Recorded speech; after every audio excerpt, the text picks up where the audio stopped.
La filosofía es algo así como la matemática de las palabras. Filosofar no es ni tan ajeno ni tan difícil. Los modos geométricos, la refutación. Ahí tengo yo otra pregunta.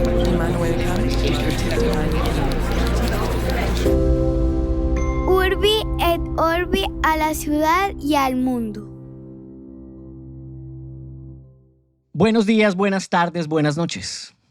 En la primera parte de esta pequeña serie de 2 episodios sobre Thomas Hobbes, hablamos sobre su visión acerca de esa condición anterior a la comunidad política que él llama estado de naturaleza. Ahora nos proponemos desarrollar una de sus ideas más radicales y más difíciles, tengo que decir, el concepto de la persona del soberano y su relación con el pueblo, fruto del contrato o acuerdo por medio del cual se crea el Estado. ¿Qué es el pueblo? ¿Quién es el soberano? ¿Y por qué su poder es absoluto e incontrovertible? Bueno, un poco antes de entrar en esa materia, el compañero me explicó algo que me llamó bastante la atención, la diferencia importante entre un acto que emana de la voluntad y otro que es voluntario. Una distinción clave para entender el rol del consentimiento en la teoría de la legitimidad política de Hobbes. Este es nuestro episodio número 105, El Leviatán de Hobbes, segunda parte. La persona del soberano.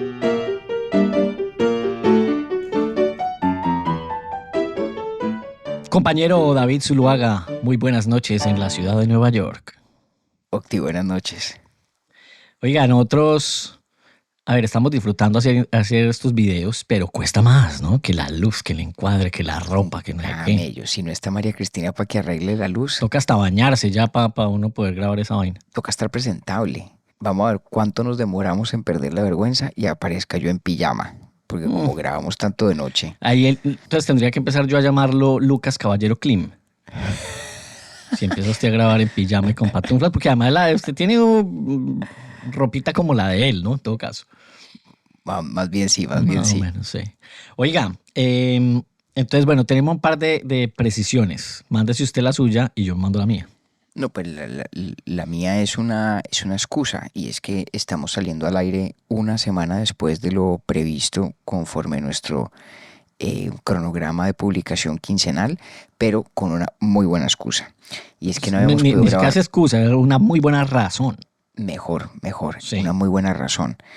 Bueno, usted estaba viajando, Sí. pero sobre De hecho, todo estaba coincidimos en viajando yo. Bogotá, pero no pudimos vernos. Así es, y estaba yo viajando con Clemente, no estaba María Cristina con nosotros, y estábamos, Clemente y yo, en la celebración de los 70 años de casados de mis abuelos paternos. Ah, una Mi belleza. abuelo Vivi y mi abuela Karina, que cumplieron 70 años de matrimonio. Él tiene 96, ella tiene 92, y pues había que estar, era en función de la familia. 70 años. Sí, y tratamos Qué de belleza. sacarle el ratico a Sí. grabar, hasta que yo le dije, ay hombre, vea, pasémonos una semanita, creo que nos lo perdonan ex post explicada la razón, y es Sí, esa. totalmente. Bueno, Las nada. inusuales, creo que son bodas de titanio, me parece. De titanio. Bueno, yo no sabía hasta las de oro, pues, pero no 70 Pues años sí. titanio, wow. Es Pues que tiene eso es sentido. como dice mi abuela, eso es Vea, una pila de años. Es que de hecho, yo creo que sus abuelos, o la historia que nos está contando acá, es la primera pareja que yo, de la cual conozca, que llevan 70 años juntos. No, es que eso es mucho tiempo. Sí. Bueno, Sí. pues felicitaciones a los abuelos y qué bueno que hayan podido ustedes estar ahí en familia celebrando y acompañándolos. Hombre, sí, una maravilla. Además, imagínese la dicha de ellos con su bisnieto. Pasamos un fin de semana maravilloso con ellos. Entonces, Espectacular. por eso estamos retrasados, pero nos vamos a poner al día y seguiremos en cronograma religiosamente. Prometido. La precisión mía es para usted, de hecho. A ver. En el dato inútil pero divertido del episodio pasado, pronunciamos un nombre de una ciudad incorrectamente ambos. Yo dije Sí, Leicester que se y han usted dijo burlado de Leicester. nosotros. Se dice ¿Es Leicester. Leicester? Sí. Sí, Leicester. Natalia Perilla, una oyente muy querida que nos acompaña desde hace mucho rato, fue la que nos ayudó ahí a entender cómo era que se pronunciaba. Así que se dice de esa forma. Pues y le voy a gracias echar... Natalia. Sí, total. Ahí le agradecimos también en Instagram. Hay una Isa de Bandera que es muy chévere. Él se llama Juan Pablo Mueces, es nariñense y hace muchos años vive en Bogotá. Entonces dice, nos mandó en algún momento a final de año pasado esos rankings de Spotify. Sí, en donde se muestran cuáles son los podcasts más escuchados y no sé qué. Entonces dice, ojalá me dé para izar bandera en alguno de los capítulos de la próxima temporada. Si miran el chat, este es el segundo año que está en mi top y no les he merecido ni un saludo. Se ríe y nos dice que un abrazo muy grande. Entonces Juan Pablo Mueces ahí está izando bandera. Muchas gracias, hombre, por acompañarnos y por estar nosotros ahí en su top. Creo que son 5, los 5 más escuchados que siempre da Spotify. Muy honroso siempre que nos comparten. Gracias a él y gracias a todos. Y gracias de verdad por pedirle esa de bandera. Yo sigo pensando que esa es una excelente idea porque, vuelvo a decir la historia, muchas veces yo pedí izar bandera en el colegio y siempre me ignoraban. Eso me marcó tanto que me inventé una sección. Y ahora voy con la otra sección que está muy bacana. Ahora, porque imagine usted conoce la marca de pasta Barilla, porque así es la pronunciación en italiano, ¿no? ¿Sí? Sí, claro, yo busqué en YouTube. Bueno, sí, se llama Barilla. Después de la embarrada del último. Sí, así pero se sí, dice. claro que la conozco. Barilla. Claro. Los gringos aquí dicen Barilla, ¿no? Sí, Barilla. Correcto. Por sí, eso dudé. La pronunciación en español es, en español no, en inglés, en italiano, por Dios, es Barilla. Pues tienen playlists en Spotify con la duración exacta de la preparación de los tipos de pasta. No. Entonces me encontré con eso y dije, pero ¿qué es este espectáculo? Entonces, por ejemplo, la del espagueti dura 9 minutos. Y entonces dice mixtape espagueti. Pero lo más chévere de todo es que en Spotify, si usted reproduce una lista, una playlist, y ella se acaba, continúa reproduciendo canciones parecidas. Entonces, para evitar el problema, no, claro, también, pero entonces para evitar el problema, ellos al final de la playlist le avisan a uno en italiano, hay una pista de audio que dice, ojo que ya se le está pasando de punto, ahí ya le va a quedar perfecta en la próxima canción. Entonces me pareció un golazo y ahí buenísimo. A ver, pues contemos aquí, son 2, 4, 6, 8, 9 listas de reproducción distintas según el tipo de pasta que usted vaya a preparar con esa marca, pero pues puede ensayar con cualquier otra. Oiga, me las tiene que mandar para cuando hago pasta. Yo siempre intento que me quede al dente y siempre fracaso. Yo sí logro el punto, lo que no logro, pero jamás es la cantidad. Entonces yo termino, siempre que hago pasta, almuerzo como por 3 personas. Eso es fácil, eso es pecar por exceso y listo. Sí, siempre lo hago, siempre peco por exceso. No, entonces la siesta pues dura más tiempo la siesta, eso es lo que pasa. Así es. Oiga, bueno, entonces parte 2 del Leviatán.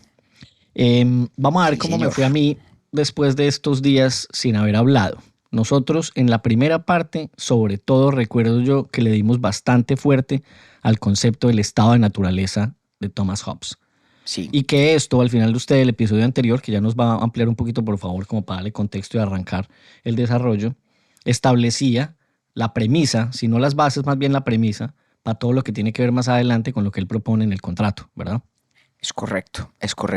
Y la vez pasada hicimos énfasis en algunos elementos de ese estado de naturaleza que se imagina Hobbes. Primero, el individualismo que se manifiesta en ese estado de naturaleza. Un individualismo que yo describía como epistemológico y normativo. Epistemológico en el sentido de que una ciencia de la política tiene que mostrar cómo es posible que haya sociedad política a partir de las dinámicas de los individuos, ¿sí? Metodológicamente se piensa la cuestión social con el individuo como punto de partida. Y normativo también ese individualismo porque la justificación de lo político, la legitimación de la autoridad, en últimas tiene que fundarse en lo que es bueno para los individuos. Uh-huh. Eso nos parece, como muchas de las cosas que hemos hablado en lo que va de esta temporada, nos parece a lo mejor obvio, verdad de perogrullo, pero es una auténtica innovación histórica y conceptual. Aprovecho para hacer una precisión de un hierro que tuve yo en esa discusión, y es que decía que Hobbes fue la primera persona en hacer ese planteamiento. Uh-huh. Creo recordar que lo dije con algo de titubeo, porque pero incluso usted, yo recuerdo muy que usted dijo, no me atrevería a decir que fue el primero. Ah, bueno, menos mal. Sí. Entonces más que un hierro, digamos, dejé un bache histórico que vale la pena subsanar. Antes de Hobbes, no mucho antes de Hobbes, estoy hablando, no sé, una década o 2 antes de la publicación del Leviatán, Hugo Grocio ya había escrito una obra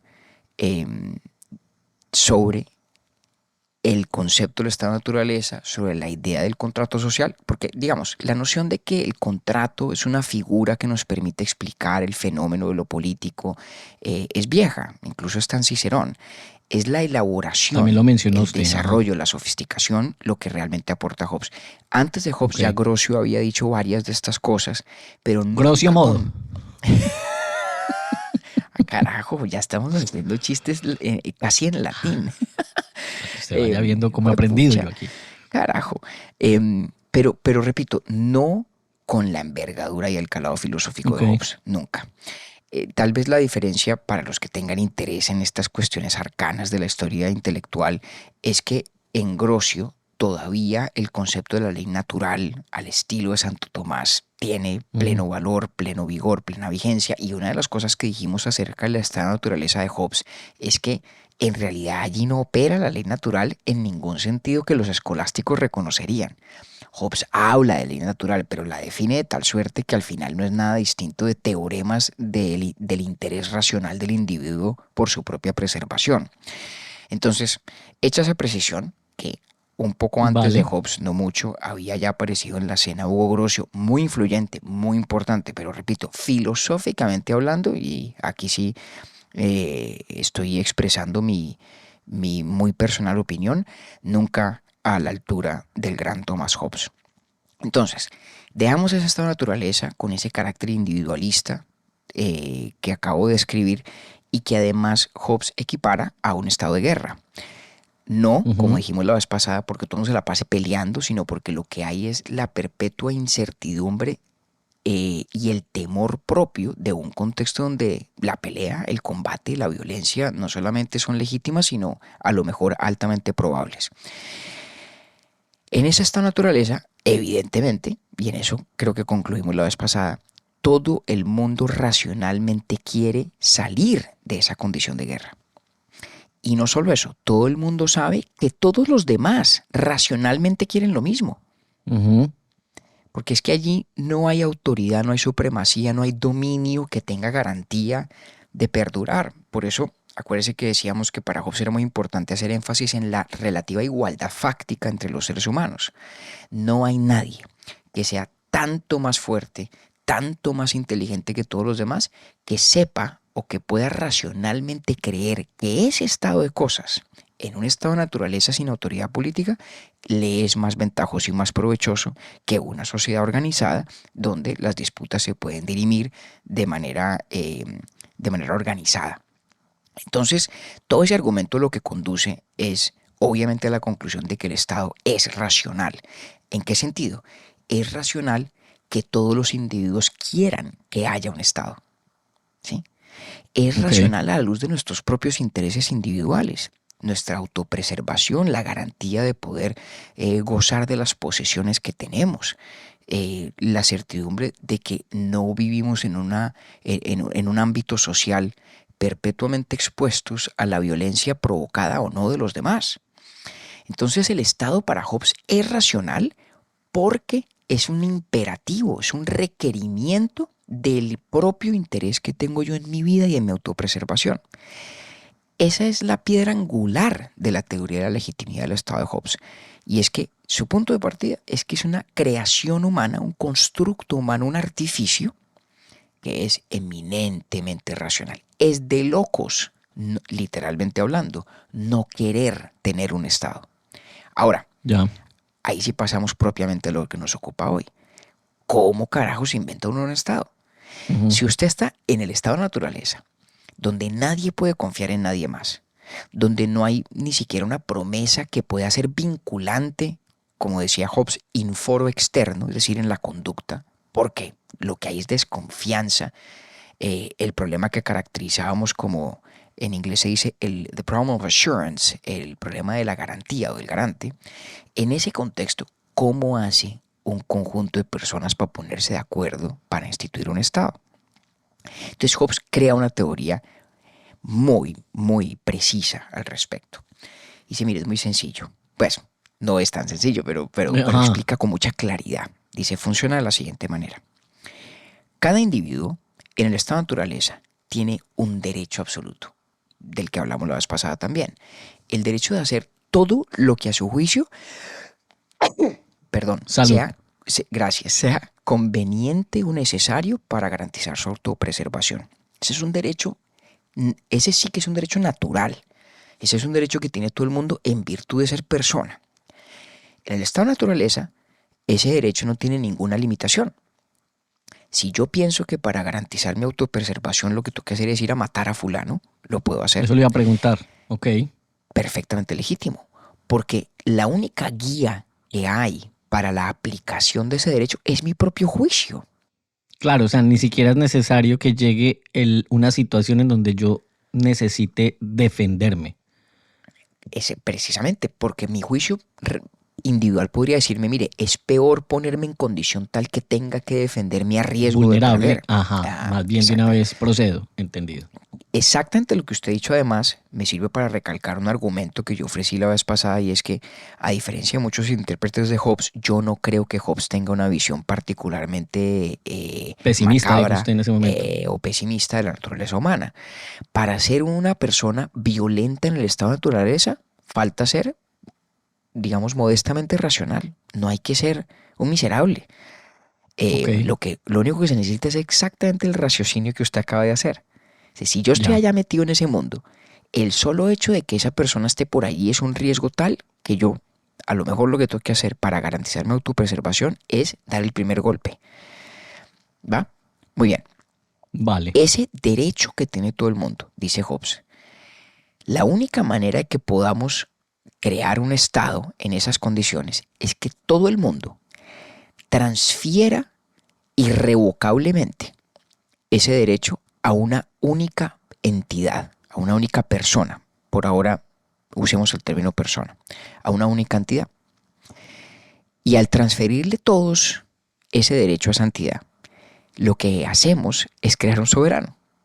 Esa entidad ahora goza de la sumatoria de todos nuestros derechos individuales de actuar en función del propio juicio acerca de lo necesario para la autopreservación, y como ha sido una entrega irrevocable de tal derecho, yo estoy ya condicionado a lo que esa autoridad dictamine.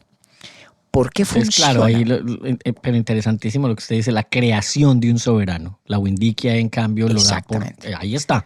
Ahí está. Ni siquiera se preocupa por explicarla. Ahí está. Exactamente. Ok. Hobbes nos dice Hobbes nos ofrece no una historia, ¿cierto? No es una historia en el sentido de un texto que dice fácticamente así es como se crearon los estados. Obviamente no. Hobbes está ofreciendo una reconstrucción filosófica que nos explica cómo es posible que se dé aquello que ya sabemos que es racionalmente deseable. Sabemos que es racionalmente deseable que haya estado. Pero sí, puede haber muchas cosas en el mundo y en la vida que sean racionalmente deseables. Para que sean justificables como instituciones, tiene que haber una manera plausible de concebir su creación y su origen. claro. Entonces, no es una historia en el sentido, repito, fáctico de la palabra. Hobbes no está diciendo que así nació el Estado inglés o la corona inglesa. No. Hobbes lo que dice es que así como el estado de naturaleza nos obliga a pensar metodológicamente con el individuo como punto de partida, ¿sí? De la misma manera, la teoría de la creación del soberano nos permite reconstruir la justificación de su autoridad. La justificación de esa autoridad estriba en que todos racionalmente queremos que haya un soberano. Necesitamos que haya un soberano. Y todos racionalmente entregamos o deberíamos entregar ese derecho para que el soberano lo ejerza. Y de manera irrevocable. ¿De dónde nace esa racionalidad? Del riesgo de eliminación. Pues del conjunta, principio del principio de autoconveniencia, exacto. Porque acuérdese que cuando hicimos la distinción entre los manes el dicen, problema, el individuo dice, necesitamos a alguien que organice esto. sí, Ajá. pero lo decimos todos. Claro. ¿Sí? Pero chévere esa anotación que usted hace, y es, sí, Hobbes no está diciendo, y entonces hubo una reunión, una asamblea en la que alguien propuso, no. No necesariamente. Es parte pero digamos, es intrínseco en el individuo pensar la necesidad de que haya un soberano que organice la vuelta. Correcto, Ajá. correcto. Ahora, vale la pena precisar, por ejemplo, históricamente hablando, hay quienes dicen, por ejemplo, que los Pilgrims, los Founding Fathers de las colonias americanas originales, con el acuerdo, el pacto que hicieron en Plymouth, habían hecho exactamente ese tipo de asamblea. Pero eso no importa mucho.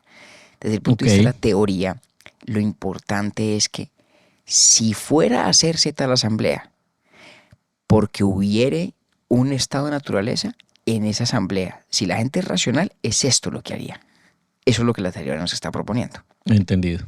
Porque acuérdese, el problema que tenemos usted y yo cuando estamos en el estado de naturaleza, Octi, es que los dos queremos resolverlo, queremos salir de él, pero ni usted puede confiar en mí, ni yo puedo confiar en usted.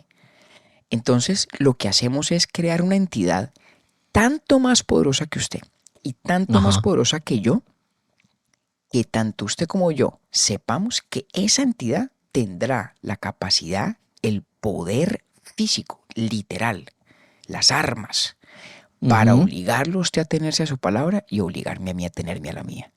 Ok, sí. Es que acuérdese que dijimos una cosa que es muy importante. Supóngase que en el estado de naturaleza usted y nos encontramos en una situación tan anómala que nos caemos bien, conversamos, pareciera que construimos algo de confianza, pero el problema de la confianza es el futuro, no el presente.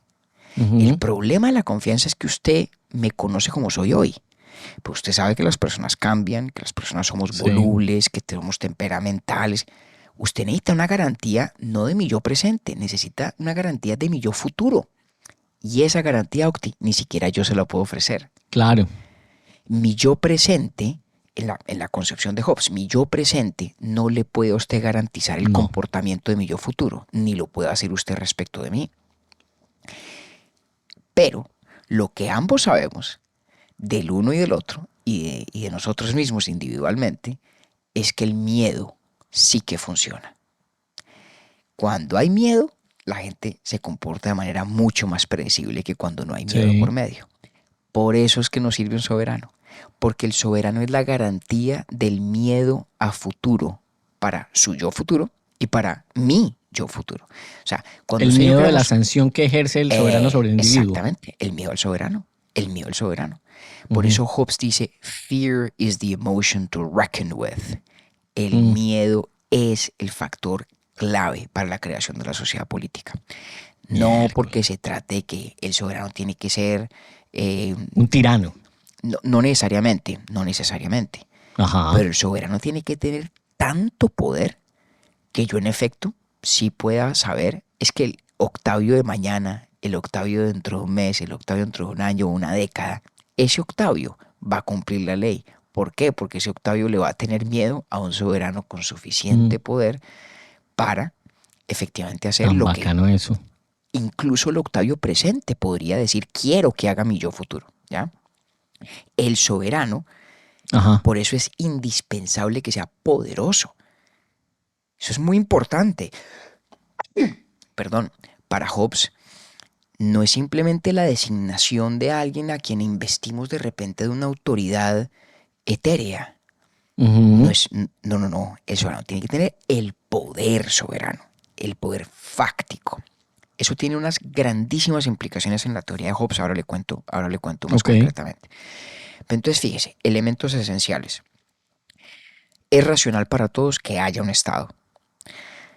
Para que haya Estado, todos tenemos que renunciar a ese derecho que tenemos de actuar en nuestro propio, digamos, a la luz de nuestro propio juicio en pro de nuestros intereses. Hay que entregarle eso de manera irrevocable al soberano. ¿Por qué? Porque solamente entregándole todos ese derecho al soberano le damos el poder necesario para que ejerza su rol, que es ¿cuál? El de atemorizarnos a perpetuidad. Atemorizarnos, pero no para hacer lo que para el soberano es de su propio interés o lo que le conviene, no necesariamente, no principalmente. Atemorizarnos para garantizar que hagamos a perpetuidad cada uno lo que racionalmente queremos hacer de todas formas, que es vivir de manera civilizada en sociedad, ¿ya? Es como si usted y yo instituyéramos el miedo voluntariamente para garantizar que nuestra voluntad futura haga lo que hoy quisiéramos que fuera a hacer de manera espontánea. ¿Ya? Sí. Es como amarrarnos las manos. Mire, se parece un poco, ¿usted se acuerda de esa escena famosa de la Odisea en la que Ulises u Odiseo quiere oír el canto de las sirenas? Ujú. Pero obviamente sabe que su yo futuro, si oye el canto de las sirenas, pues va a salir a por ellas y perecerá como todos los marineros que han sido tentados por su canto. ¿Qué es lo que hace? Le dice a su tripulación que lo amarre al mástil del barco. Obviamente la tripulación, además, todos tienen que taparse los oídos porque ellos, o sea, a ellos ¿quién los amarra? Pues tienen que amarrarlo a él. Ulises se restringe el campo de acción futura para poder hacer lo que hoy racionalmente sabe que querrá hacer. Es una ecuación parecida, es una ecuación muy semejante.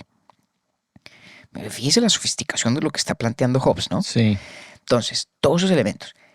¿Cuál es lo que opera ahí? Central, el miedo. Pero acuérdese que el punto de partida es un acto de voluntad, es un acto de consentimiento.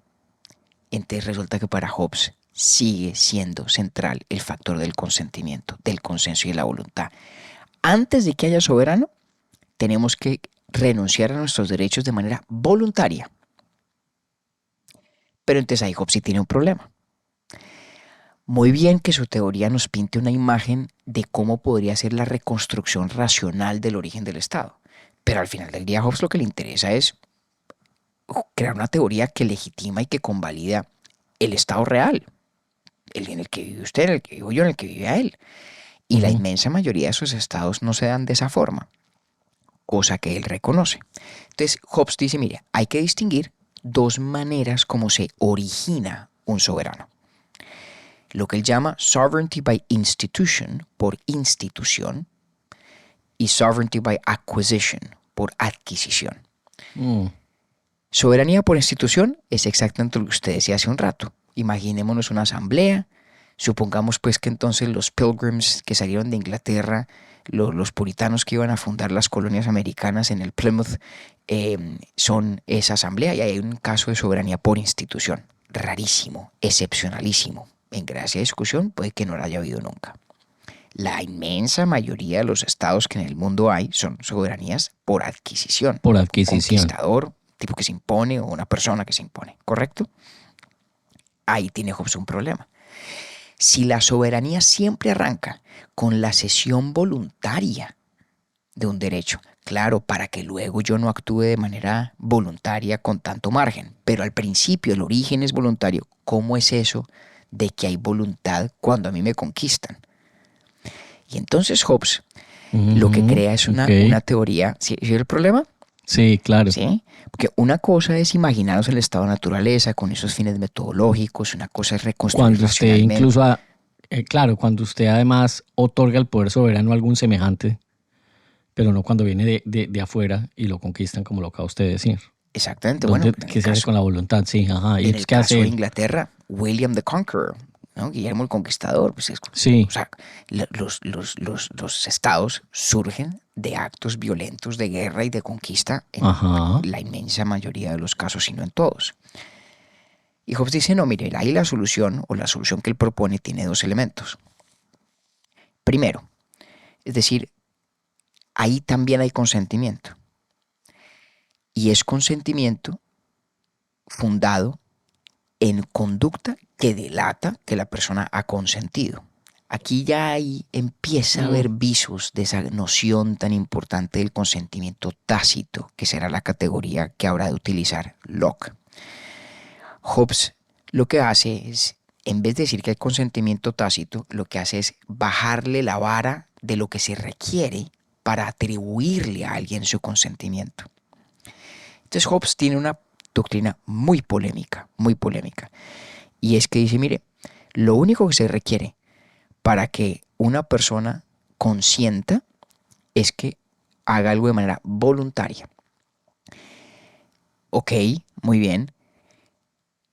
Y para que algo sea voluntario, es suficiente que no haya, digamos, una imposición física, literal, sobre la persona.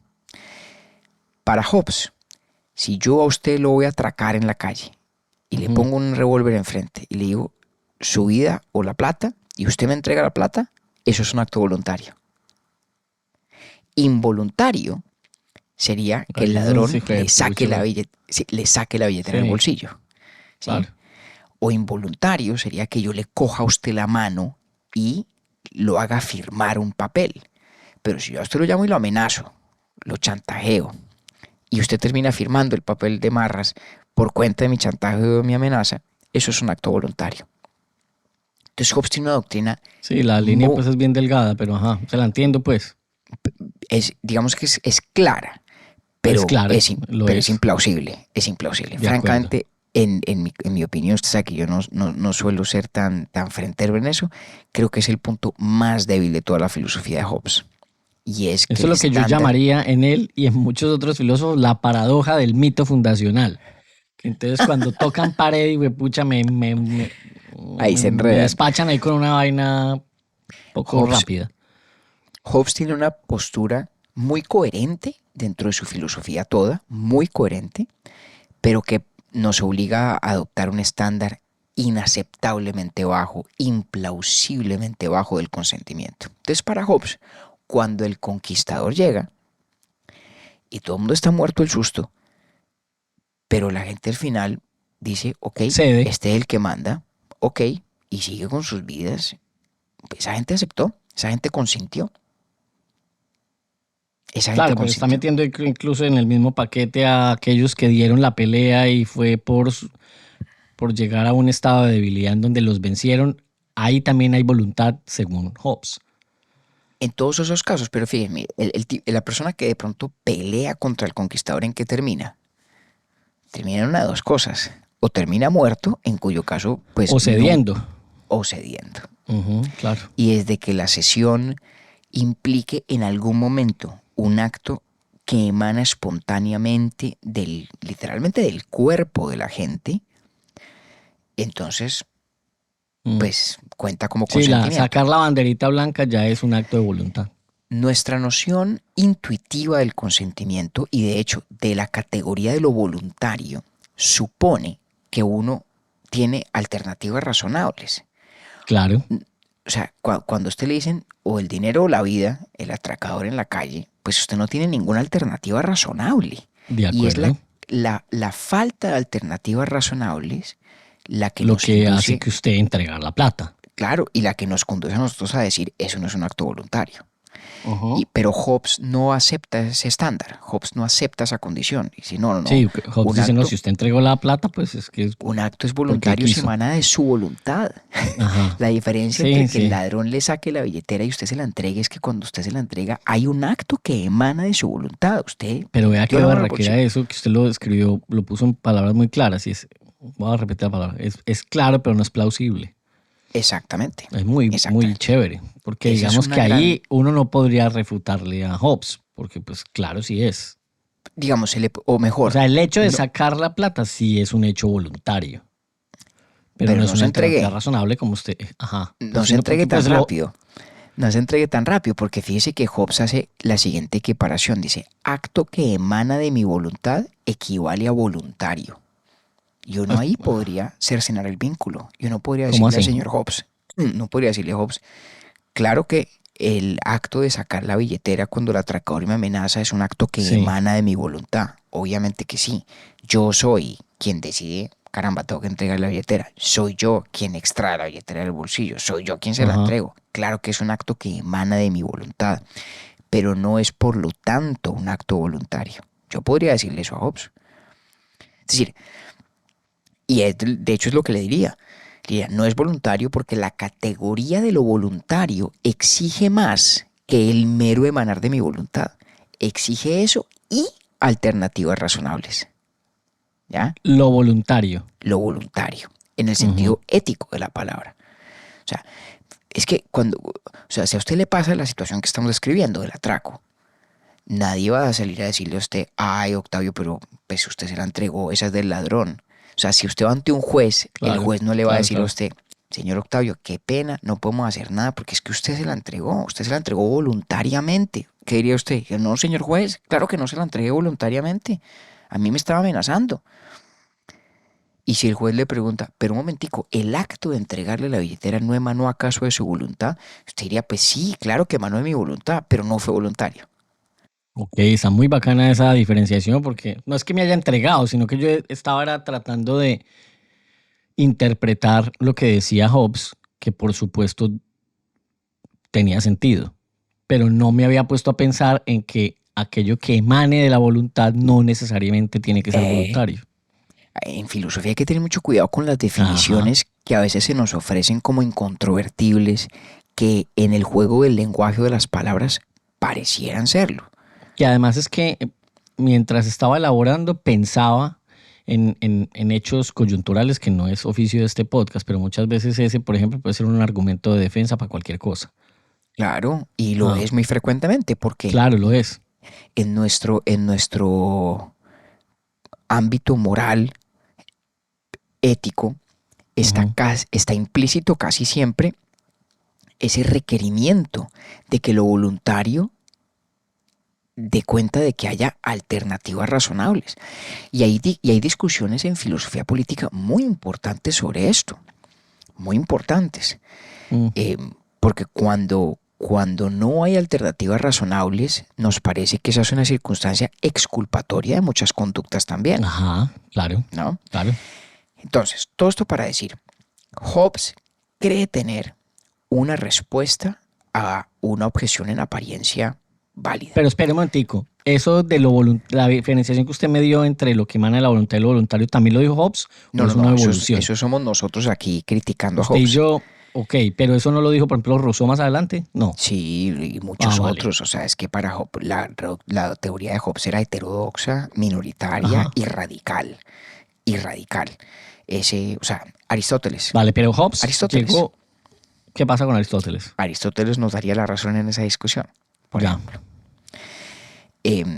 Pero Hobbes dice, no, mire. Hobbes no. Hobbes dice, ahí quedó. No se inventen vainas. Voluntario es aquello que emana de la voluntad, punto.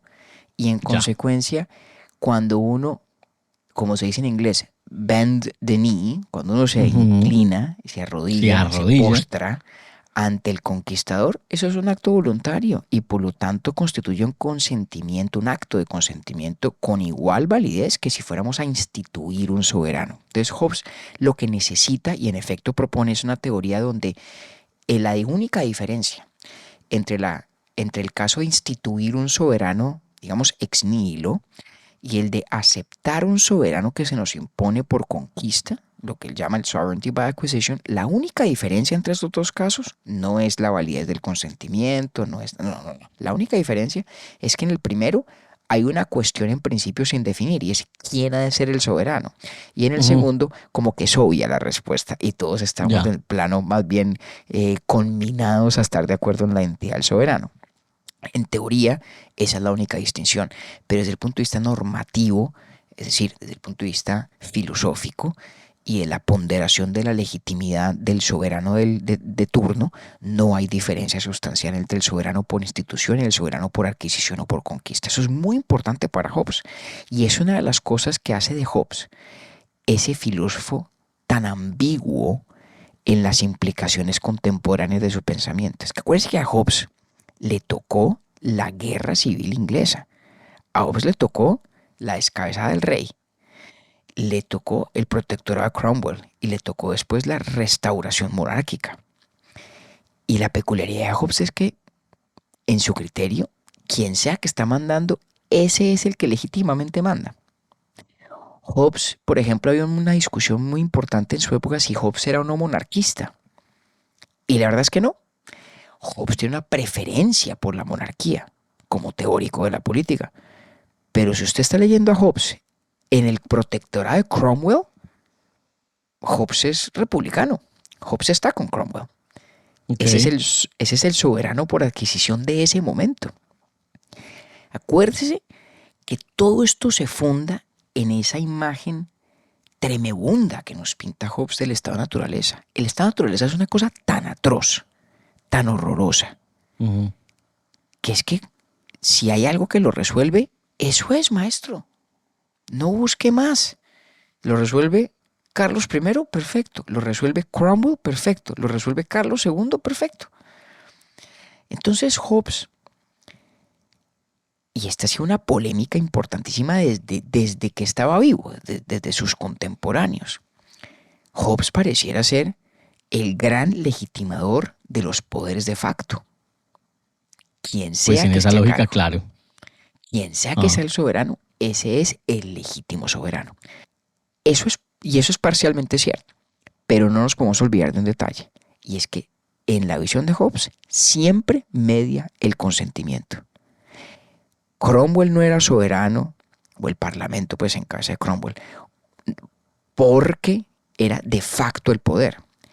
No, es porque era de facto el poder al que todo el mundo había consentido. Fíjese la sutileza. Pareciera que quien detente el poder simplemente por detentarlo es el Estado o el soberano legítimo. Pero no es exactamente así en el caso de Hobbes. La lógica completa es quien detenta el poder con relativa estabilidad en condiciones más o menos funcionales y pacíficas es a todas luces la persona o la entidad cuya autoridad hemos aceptado, a la cual hemos consentido, y es por lo tanto legítima. Lo que la hace legítima no es el poder que ostenta, sino el consentimiento que se delata en el hecho de que detente el poder. ¿Sí? ¿Me explico? Sí. Es muy importante, porque hay gente que lee a Hobbes y dice, no, Hobbes es la visión pura y dura de, como se dice en inglés a veces, might makes right, que el mero poder es ya autoridad legítima, solamente por ser poder. Y esa no es una lectura acertada de Hobbes. Pareciera una distinción irrelevante porque en la praxis nunca se separan estas dos condiciones, pero es filosóficamente muy importante que a la vez que haya poder en manos del soberano, tiene que haber ese consentimiento como en últimas la fuente de su autoridad.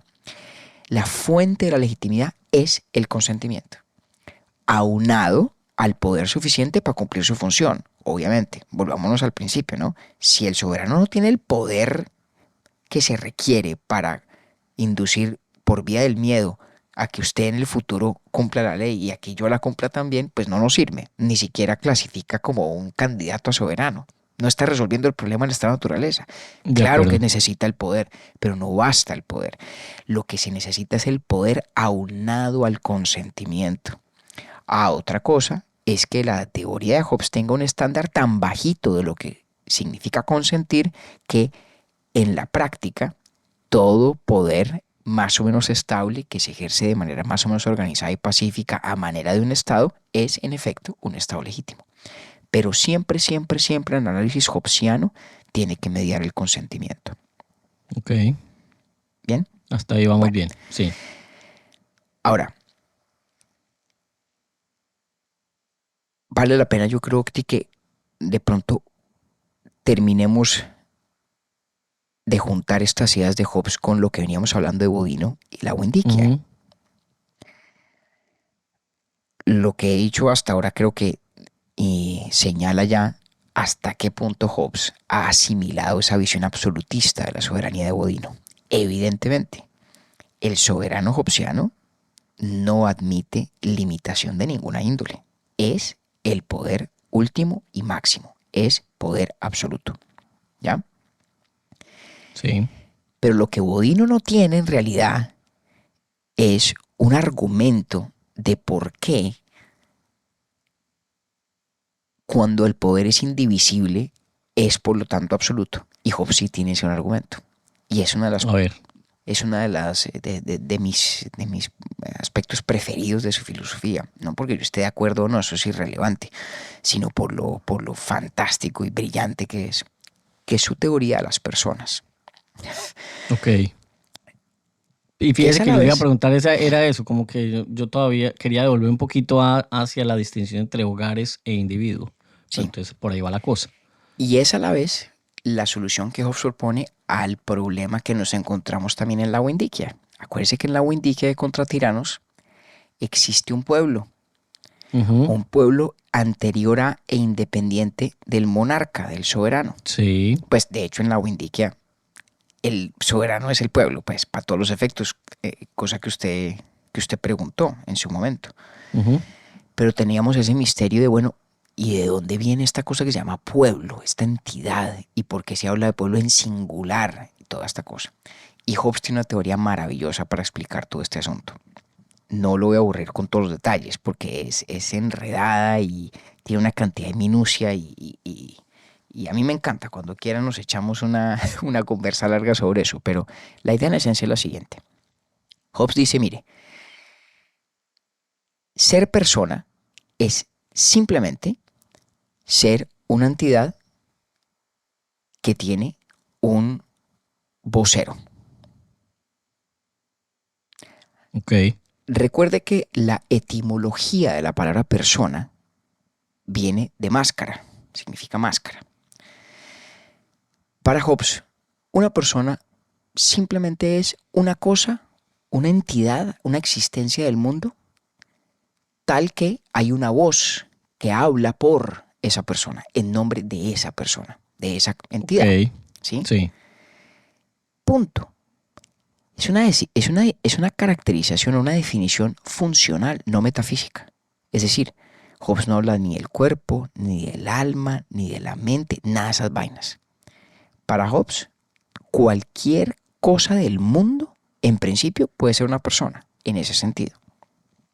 Ahora, ¿qué es característico y propio de los seres humanos? Las personas naturales. Es que somos voceros de nosotros mismos. Ujú. ¿Por qué Octavio es persona? Porque es que hay una vocería que habla en nombre de Octavio. ¿La de quién? Sí. La de Octavio mismo. Usted es su Ujú. propio vocero. Yo soy mi propio vocero. María Cristina es su propia vocera. Camilo es su propio vocero. ¿Ya? Camilo, Octavio, María Cristina, David, por lo tanto, somos personas. Y somos personas naturales. Somos Sí. voceros de nosotros mismos. Pero para Hobbes, por ejemplo, un loco, en el sentido pues del siglo XVII, un loco es persona porque hay alguien más que habla por el loco, en derecho, ¿sí? Tiene un curador ¿Cómo así que en o derecho? tiene un tutor. Es decir, porque hay instituciones jurídicas que permiten que una persona sea vocera de otra. Ya. Por ejemplo, o pongámoslo más sencillo, una empresa, Claro. en una empresa, el representante legal de la empresa Nosotros habla por la empresa. mencionamos lo de la personería, la persona jurídica. ¿Fue en Bodine o en la Windiquia? Creo que aludimos a eso en el contexto de la Windiquia, porque ahí es Ujú. donde surge esa idea del pueblo, de quién habla en nombre del pueblo y en virtud de qué. Y Hobbes es el que realmente desarrolla esa doctrina, esa teoría. Entonces Hobbes mire lo que va elaborando. Dice, pues si para ser persona lo único que se requiere es que alguien hable por esa entidad, cualquier cosa puede ser una persona. Un puente puede ser una persona. Hay un ejemplo en Hobbes en el cual un puente es una persona, porque en el derecho, en el common law inglés, hay una institución de las personas que son los trustees, los fideicomisarios del puente, Sí. que son los que tienen que responder por el puente. Y entonces el puente como tal sería una persona. Es una persona, lo que pasa es que es una persona artificial. Ya. Es una persona artificial incapaz de hablar por sí mismo. El puente no tiene vocería propia sobre Sí, sí pues mismo. como una empresa. Exactamente. El Estado, que es lo mismo que el pueblo, es una persona artificial. Exactamente Sí. en ese sentido. Ok. Es una entidad, una existencia a la cual podemos tratar como persona porque hay alguien más que lleva su vocería. ¿Quién es ese alguien? El soberano, obviamente. Claro. El soberano es el vocero del pueblo. Pero cuando decimos que es el vocero del pueblo, en el contexto de Hobbes significa que sin soberano no existe el pueblo. Porque uno solamente es persona en tanto tenga un vocero. Ausente el vocero, desaparece la existencia de la persona artificial. Claro. Entonces, fíjese que para Hobbes, termino el análisis. Ahora, una vocería significa, entre otras cosas, que haya una especie de hilo racional entre todos los dichos del vocero y por lo tanto de la persona a quien se le atribuye lo dicho, ¿sí? Me explico. ¿Por qué sabemos que usted y que María Cristina y que Camilo y que yo somos personas más o menos racionales? ¿Sí? Es porque lo que decimos es coherente, más o menos coherente, generalmente coherente. Hay una cierta unidad. Nuestras vocerías tienen relativa unidad. No hablemos aquí del caso de lo que antes se llamaba el trastorno de personalidad múltiple, que es un caso complejo para Hobbes, de hecho. Pero en general la idea de Hobbes es, para ser persona hay que tener vocero. Tener vocero significa que esa voz tiene cierta coherencia, ¿sí? Cierta coherencia a lo largo del tiempo, no está, digamos, emitiendo proclamaciones plenamente inconsistentes porque de lo contrario no tenemos cómo atribuirle nada a la persona, ¿ya? ¿Para qué nos interesa que haya personas en el mundo? Dice Hobbes, nos interesa para atribuirles cosas, atribuirles deberes, derechos, responsabilidades, obligaciones, compromisos, ¿sí? Y yo no puedo hacer nada de eso si esa persona no tiene una voz, no lleva una vocería mínimamente coherente. Porque entonces... Y si no la tiene, pues desaparece la entidad. Exactamente, se diluye.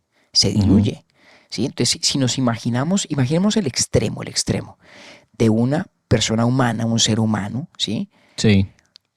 Cuyos dichos sean todos tan absolutamente incoherentes, tan incompatibles los unos con los otros y tan inconexos en el tiempo, que realmente usted llega a un punto en que no es difícil concebir a esa entidad como persona en el sentido de lo que estamos hablando, ¿sí? ¿Qué tipo de convicciones le atribuye? ¿Qué tipo de responsabilidades le puede asignar? ¿Qué deberes, qué relaciones puede forjar? ¿Ya? Es más como una fuente de ruido inconexo y no lo que es toda persona, que es una especie de locación de un aglomerado de actitudes más o menos coherentes, más o menos consistentes. En eso a veces la espontaneidad del lenguaje delata muchas cosas, como cuando uno está viendo crecer a los niños y dice, vea cómo está de personita el niño. Uh-huh. ¿Sí? ¿Eso qué significa?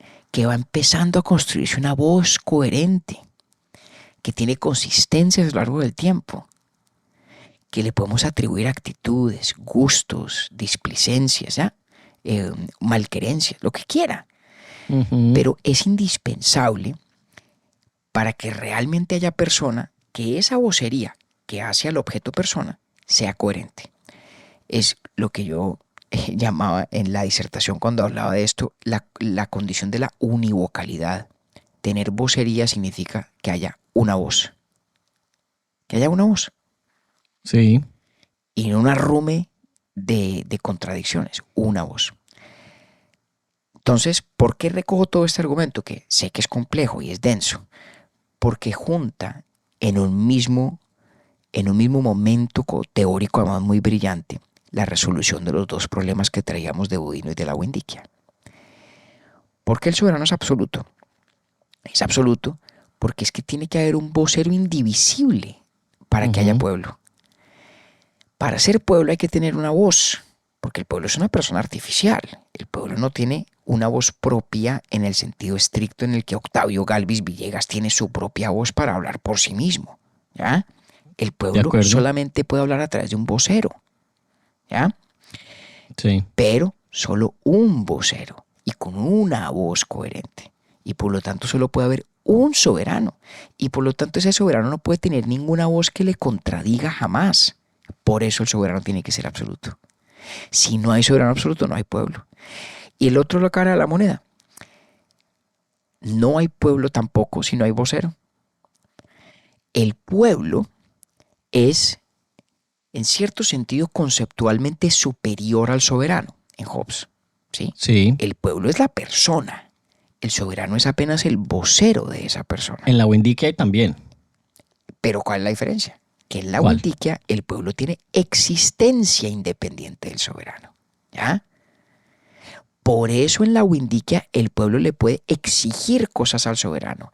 El pueblo puede atajar al soberano. Y por eso el soberano de la Windiquia en realidad no es un soberano. El rey de la Windiquia no es un soberano en el sentido de Bodino. No es absoluto. Tiene al pueblo que lo ataja. entonces Y en mire, Hobbes nadie lo ataja. no, ¿cómo? ¿Cómo puede el pueblo atajar si no es a través de un vocero?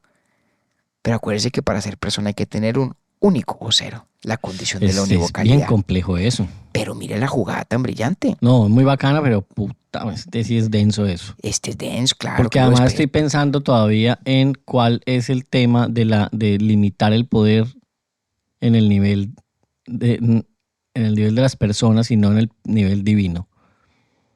Porque acuérdese que el nivel divino no es exigible Divino es que lo en esta dejamos tierra. en Bodino, ¿no? Sí, pero no es exigible en esta tierra. Nos toca esperar a morirnos todos. Sí, que se pero digo deriva. yo es cuál es el problema en mantenerlo ahí para Pues- efectos prácticos. Pues a Hobbes podría decir, Hobbes podría darle la razón a Bodino en eso. Es que digamos, yo Hobbes, llevo pensando como 15 minutos mientras lo escucho y digo, pues yo no le veo problema alguno a eso tampoco. Para ¿A qué? efectos prácticos, repito. A que el soberano tenga el límite que impone la ley divina. Ajá. Pero acuérdese que ese es un límite que no es un límite eficaz porque no es un límite exigible.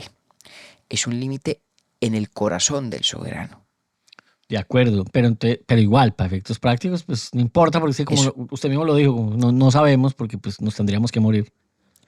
De acuerdo, pero eso significa Ah. a la hora de la verdad que no hay límite. ¿Ya? O sea, Claro, de ese- claro, nuevamente uso mis palabras, para efectos Exacto. prácticos, pues no habría límite. exactamente. A ver, para ser claros, la idea de que el soberano tenga en la ley divina una limitación eso y nada es lo mismo. Eso es, vuelvo a usar una expresión en inglés, es lip service. Eso es decir como por reconocer que Dios tiene una autoridad superior, pero eso no lo puede exigir nadie, eso no es exigible No, a manos de no. nadie, ¿no?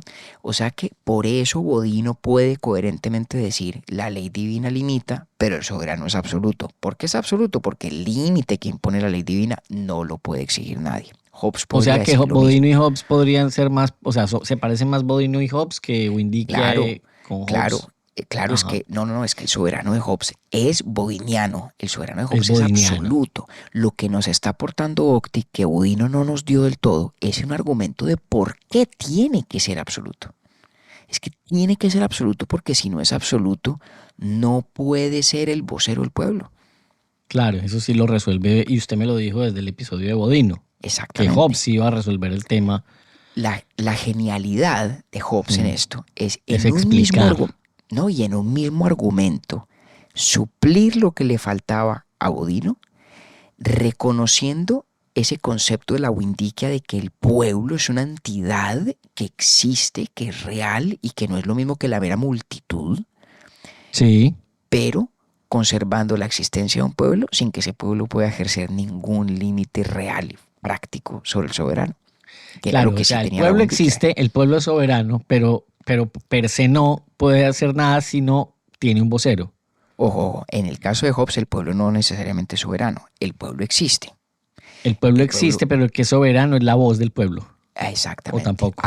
Eso sí. Sí, correcto. Ya. El soberano es el vocero del pueblo. Exacto. No el si pueblo en estamos sí. en un... Correcto. Es que, si sí, es que estamos en un jueguito tan estado- sabroso, es muy bacano, pero si es se va una enredando berraquera. uno, pues si uno no pone cuidado. Es que es súper delicado además porque es un juego de contabilidad, ¿no? Sí, tal ¿Quién cual. habla por quién? Ah, Esa es la pregunta con Hobbes. Incluso en un estado democrático, en el sentido hobbesiano de democracia, el pueblo es soberano. ¿Y quién es el vocero del pueblo? La mayoría.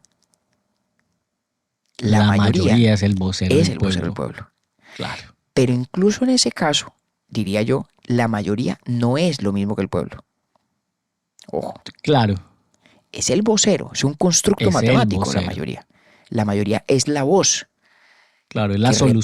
representa- ¿Cómo que se encuentra esa representa voz? Pero sí, la Exactamente. mayoría, sí. Entonces, para Hobbes, ¿el pueblo existe? Claro que existe. El pueblo es una persona. Sí. Y en un sentido muy básico, muy sencillo, es una persona igual que Octavio, igual que David, igual que María Cristina, igual que el puente Igual del que el ejemplo. ¿Sí? Sí. Es persona. ¿En qué sentido? En el sentido de que hay una vocería que habla por esa entidad cuyos dichos se atribuyen a la entidad. ¿En qué se distingue el pueblo de Octavio, de David, de María Cristina y de Camilo? En que nosotros, al ser personas naturales, somos voceros de nosotros mismos. Sí. El pueblo no es vocero de sí mismo, el pueblo es una persona artificial El pueblo necesita que haya alguien que hable por él. Y sin que haya ese alguien que hable por él no existe. Pero además, igual que en el caso suyo, mío, para ser personas, esa vocería tiene que ser unívoca. Tiene que haber una sola voz que hable por el pueblo. Claro. ¿Cuál? La del soberano. La del soberano. Entonces, Y el soberano pudo haber sido puesto allí por la mayoría, si estuviéramos hablando de una democracia. por ejemplo, sí. O por tradición, como en la monarquía. Como Por lo la llama razón que sea. Ya, por la razón que sea va llegando, pero ¿quién es? Es el soberano.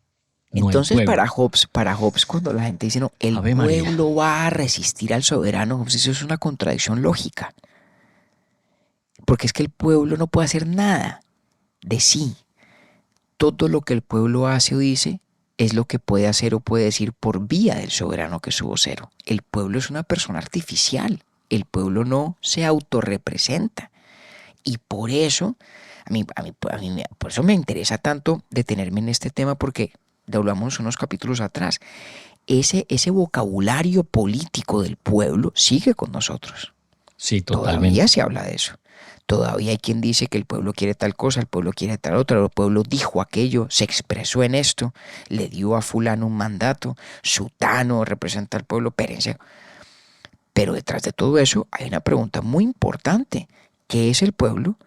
¿Cómo es su ontología? ¿Quién habla en su nombre en virtud de qué? ¿Cuántos? ¿Cómo? Y en eso Hobbes es un tipo absolutamente estricto. Yo creo que puso el punto más alto, eso sí lo digo con confianza hasta ese momento, en la filosofía política para pensar esa pregunta. Y dice, no, ¿Y qué pasa cuando el pueblo se levanta? Es que el pueblo no se puede levantar. Deme más ahí. No, se puede levantar la multitud. Ah, sí. Puede haber un grupo de gente que se levante. Eso es una multitud. Ya, La multitud no es el pueblo. Ya. La multitud no es el pueblo. ¿Cómo se le va a levantar el pueblo? Para levantarse el pueblo, o sea, ¿qué significa que se levante el pueblo? Significa que un grupo Y ahí de viene la personas... rigurosidad de Hobbes, claro. Ay, ya va viendo usted por dónde va la cosa. Ah, es que 10.000 personas en tal parte se hicieron en armas. ¿Eso es el pueblo? Hobbes diría, no, eso es una multitud. Es un jurgo de gente, sí, pero ese no es el pueblo. El pueblo es una entidad colectiva cuya vocería lleva al soberano. Claro. No son esos 10.000, ni 100.000 aquí, ni 1.000.000 allá. Todos esos son multitudes. Son multitudes. Ah, si esa multitud, a su vez, se constituye en Estado, e instituye un soberano, se convierte en un pueblo y es otro pueblo distinto. Claro. Claro.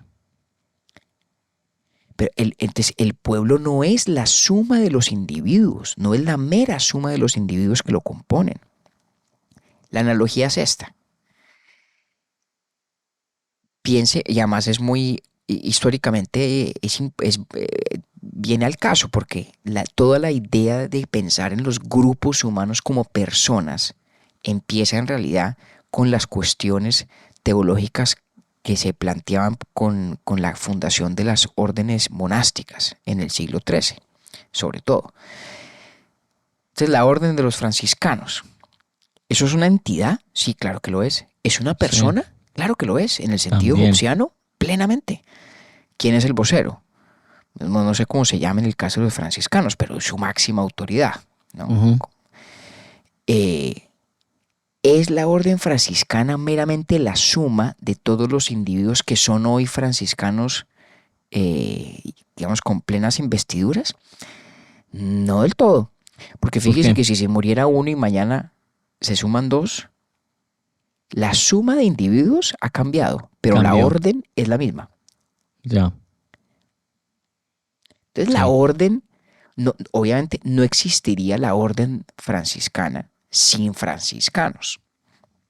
Pero no es cierto que la orden sea meramente la suma de todos los individuos que la componen. Lo mismo ocurre con el pueblo. Ya. Entonces, uno puede estar de acuerdo o no con Hobbes. Lo importante de Hobbes es que nos puso la reflexión donde había que llevarla. ¿qué tipo de entidad es esto que llamamos pueblo? Él dice, es una persona. Es persona como todas las demás personas en virtud de que tiene un vocero. Es persona artificial, a diferencia de nosotros los seres humanos individuales, porque es el tipo de personas que no puede existir sin un vocero distinto de ellas. Usted no necesita a nadie distinto de usted para ser persona. Usted es vocero de sí mismo. El puente, el pueblo, la orden de los franciscanos, todas esas personas artificiales, las empresas, todas esas personas artificiales necesitan cooptar la voz de alguien más para que hable por ellas. Y sin esa otra voz no existen. Y en el caso del pueblo, esa otra voz es la voz del soberano. Y por eso es a la vez cierto y por las mismas razones cierto es que un pueblo solamente puede tener un soberano, que ese soberano goza de poder absoluto e ilimitado porque es la única voz autorizada para hablar en nombre del pueblo. Y aunque el pueblo existe desde el punto de vista lógico como una entidad distinta del soberano, su existencia real es inescindible del soberano. Si no hay soberano que asuma la vocería del pueblo, no hay pueblo tampoco. Al final, ¿qué pasa cuando no hay soberano? Se diluye el Estado, se diluye el pueblo, nos volvemos mera multitud y regresamos al estado de naturaleza. Y esa es la gran tragedia para Hobbes. Toda esta filosofía política de Hobbes, en últimas, y fíjese lo coherente en su espíritu, en su tenor, es una filosofía del miedo. Es una filosofía fundada en el auténtico miedo al estado terrible de cosas que supone el no tener una comunidad política, el vivir en un estado de naturaleza, en una guerra civil, que fue lo que él vivió, ¿no? Ese es el hilo conductor esencial. Y por esa, y elaborándolo de todas estas maneras que hemos ido recorriendo, y podría uno hacer tanto más sobre Hobbes, creo que lo importante es destacar ese ejercicio tan minucioso de este hombre por precisar cada elemento y rastrear el rol que juega en su argumento. Y uno puede estar o no de acuerdo, lo que nos pasó ahorita en la discusión del consentimiento, ¿no? Sí. Este tipo tiene un estándar del consentimiento y de lo voluntario francamente inadmisible, pero si uno se mete en el cuento de su teoría, el consentimiento siempre juega el rol legitimante, incluso cuando a usted se le está imponiendo la más brutal de las tiranías. Si no hay consentimiento de por medio, no hay legitimidad política. Lo que pasa es que la vara del consentimiento es muy bajita.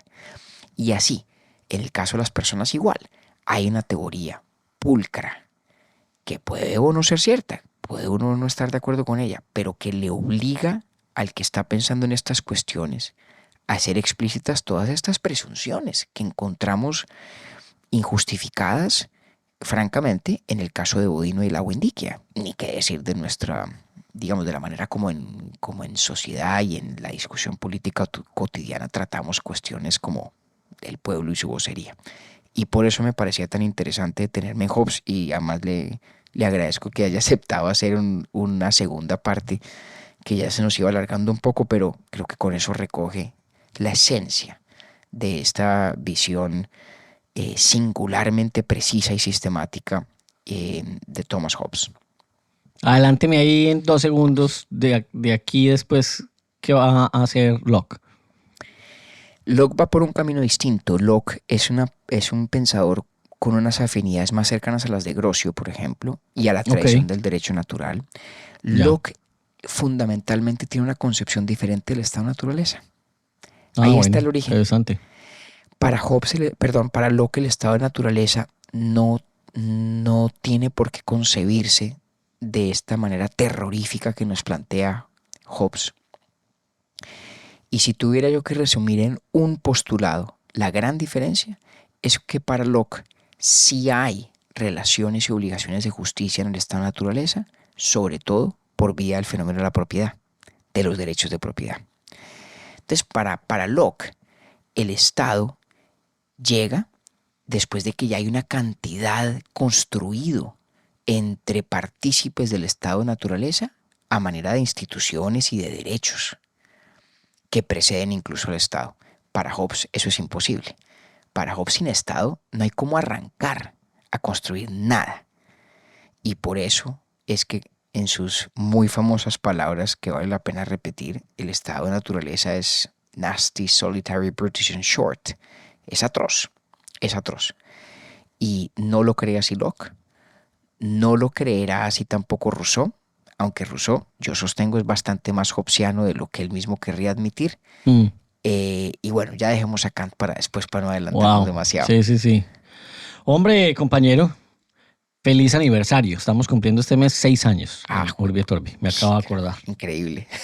Feliz aniversario. Increíble. Y es que muchas gracias, compañero. Gracias a Camilo, a María Cristina, a Bielo. Y es que estaba, cuando recordé eso ahorita en la grabación, decía yo, pucha, pues es que obviamente cuando yo lo acompañé a usted en la defensa de la tesis doctoral, pues con razón no entendí nada, porque además era en inglés y además el director de la tesis, yo no sé quién era, el inglés era australiano, entonces no, pues obviamente me tocó fue emborracharme después.